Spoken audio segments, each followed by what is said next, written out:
Welcome to Coruzant Technologies, home of the Digital Executive Podcast. Do you work in emerging tech, working on something innovative, maybe an entrepreneur? Apply to be a guest at www.coruzant.com/brand. Welcome to the Digital Executive. Today's guest is Nicolas Genest.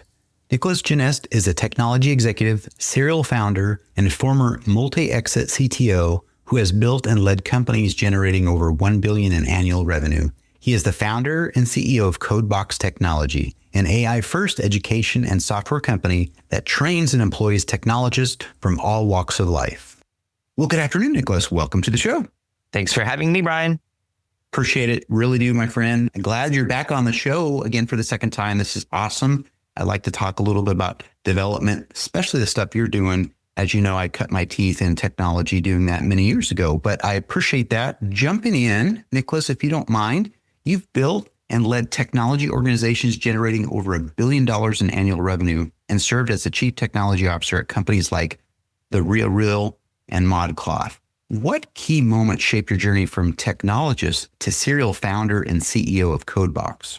What really happened for me during those years as a CTO building teams for startups and at Walmart was really when I came to the realization that you can achieve a lot of things using technology, no matter the stack, no matter the language, no matter the solutions that you stitch together.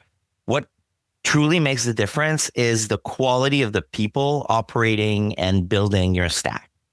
I came to that realization realizing that you can achieve more with dedicated and mobilized people who share your values and your purpose as a company, no matter where they come from. So I've achieved more with Uber drivers and Starbucks baristas and fed up teachers and tired nurses who acquired technology skills afterwards. I achieved more with them, mobilized and motivated, than I did with elitist technologists coming out of Stanford and Berkeley and Harvard, and who had to be managed a certain other way. So the biggest takeaway from my days as a CTO was that it's, in spite of the fact that you deal with technology, you actually deal with people, and that's why they make the difference. That's awesome. And I love that. We talk a lot about that at the end of the day, even with AI and robotics coming down the pike now, is people make the world of difference. In fact, that is the glue that keeps society together. But I like what you heard. Obviously, you learned a lot in technology, that you can achieve a lot using technology. But at the end of the day, as you talked about the people and that quality of people that are on your team, and you shared some examples, you achieved a lot more with folks that had the same value, whether they were a barista or an Uber driver versus sometimes maybe a technologist, elitist that maybe comes out of Yale or Stanford or something. So I do appreciate you highlighting that. And Nicolas, CodeBoxx positions itself as an AI-first education and software company, including vibe coding, that trains and employs technologists from all walks of life. What problem in traditional tech education were you determined to solve when launching the company? Well, at first, it's the speed. So we cater to a population who wants to get to their goal of knowing AI native tools or getting to technology market fast. So they don't have 4 years. They don't have 3. They might not even have 1. And they want to know what's the latest, what's the greatest, and how they can leverage it to achieve results quickly, either because they have an idea to materialize, or either because they have an idea or already have a clear definition of the impact they want to have. And that's our crowd. We teach in record time. So it's a 16-week program. And when you're already familiar with technology and you've already developed, it goes down to 8 weeks. And we teach the latest and greatest tools. So, and it is AI native. So we explain the basics. We go through the foundational elements of software in 2026. And then we build up and we show how to go fast, leveraging tools like Codex, Claude Code, cursor. And when we have CEOs and decision makers in front of us, we teach them tools like lovable.dev or AI Studio powered by Gemini. And these tools allow these decision makers to remove the risk to get lost in translation in their requirements, and they can truly express the kind of offer and the kind of experience they want to propose to their customers and their stakeholders. And it doesn't get handed over to a product manager, doesn't get handed over to a project manager, and it goes straight to build. And that build can then scale and be compliant, and we can preserve accountability. But that's what those tools are for. They are to remove or get straight to the signal and prevent the noise from taking the objective away from the decision makers and the sponsor of the software. Thank you. Really appreciate that. And I like how you truly are catering to those people that are motivated. They want to get to the goals faster, whether it's a new idea, they're switching careers, that sort of thing. I like how you teach the latest and greatest tools, which includes vibe coding and AI, while also covering the foundational basics. And I think that's really important. Obviously, there's going to be different levels, but I just love how you do that, and you're very inclusive around that. So I appreciate those insights. And Nicolas, the Devry-like collaboration within the vibe coding project aims to modernize how developers are trained and employed in real-world environments. What early lessons have emerged from this experiment? That innovation that we came up with really came up like very intuitively. So we started realizing through the use of Claude Code and Codex that more and more people wanted to do something for their software. They really wanted to own and control their software.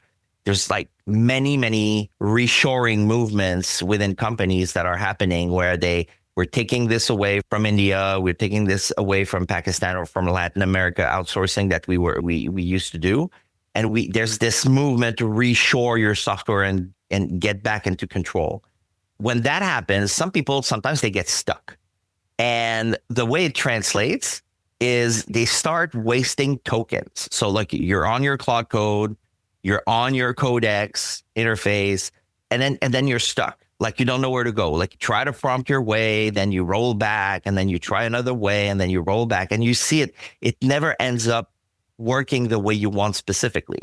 And when you're stuck like that, the amount of tokens wasted can reach like a high amount, and it can get shocking sometimes. So we put together this Devry-like service where you go on our site, you book a 30-minute session with a live human being, and you share screen with them, and you will be able to get unstuck, or you'll be able to like identify what's the right tool for you, or identify where to start, or where to go next. And this collaboration happens with a human, so no shaming, just cheers. It happens with a lot of expertise, and the results are guaranteed. So like you will get what you need out of that half hour. And if you want to continue and keep it going, you can as well. And getting online is instant.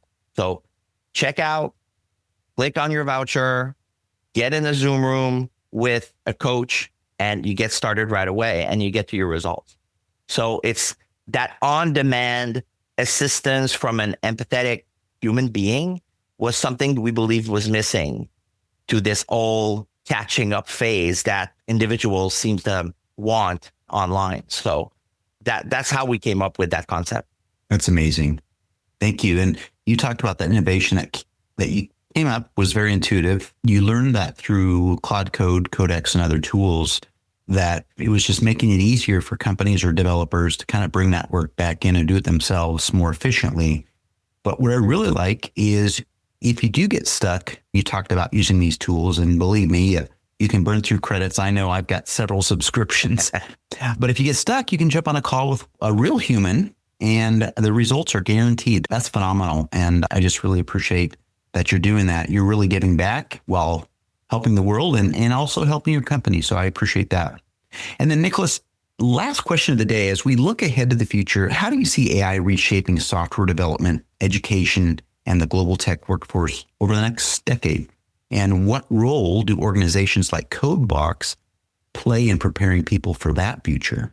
Oh, that decade question is a tough one. My horizon is closer to 5 years, and I don't venture making predictions beyond that because it's just moving plain too fast. Every other week, you'll have this new mature version of ChatGPT from OpenAI rolling out, like it happened to us this week. And then it overtakes like the 4.6 version of Anthropic that was released to like a month ago.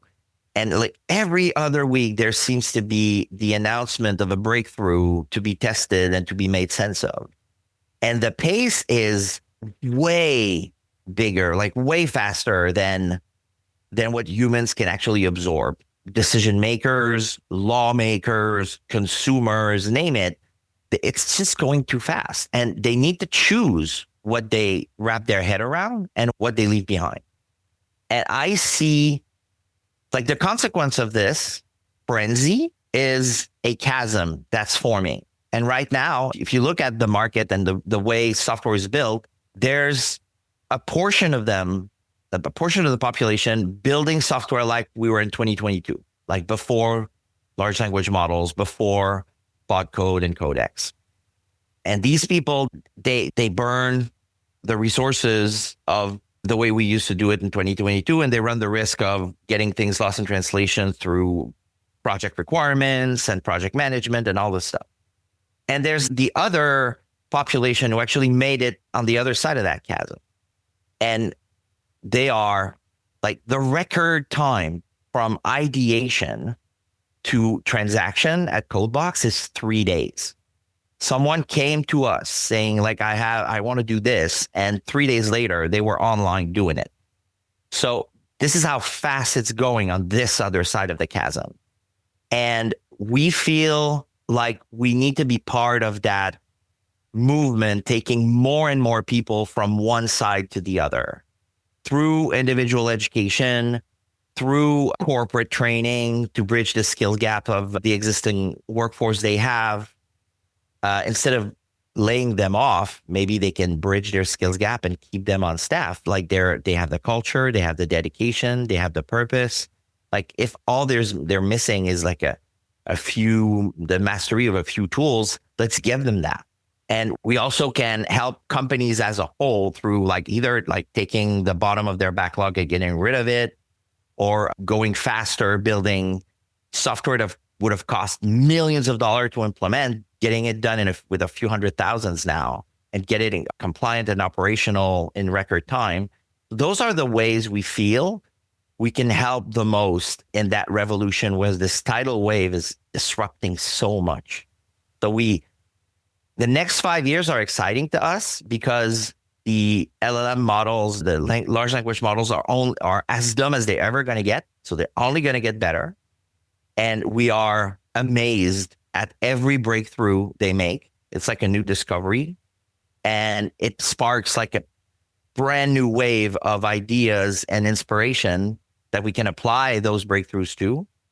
So we see ourselves as in the middle of like actors of a very meaningful revolution that happens like in the sheer mass, and the sheer impact is just mind blowing. So we really want to be a player that attempts to leave as little people behind as possible in the context of that revolution.